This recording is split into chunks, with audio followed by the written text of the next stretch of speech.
চিরদিনই তুমি যে আমার ধারাবাহিকে আমরা দেখেছিলাম একটা মন্দিরে গেছিল আর্য, অপর্ণা আরতি করছিল। হঠাৎ আর্য দেখতে পেয়েছে অপর্ণার মাকে, খুঁজতে বাইরে বেরিয়েছিল, কিন্তু আর্য স্যারকে দেখতে পেয়েছিল সুস্মিতা দেবী স্বামীর সাথে বেরিয়ে যাচ্ছে ওই শীতের রাতে একটা অটো ধরে।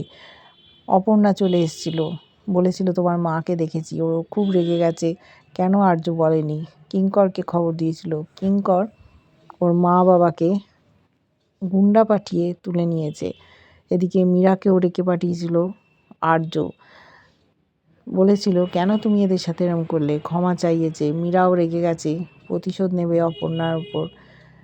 বাড়ি গেছে ফিরে, এরা এত টাকা ফেরত দিতে পারবে না আর্যকে। আর্য বলেছে আমরা ব্যবসায়ী লোক, আপনার মেয়ে তো চাকরি করবে, ওর থেকে আমরা মাসে মাসে কেটে নেব।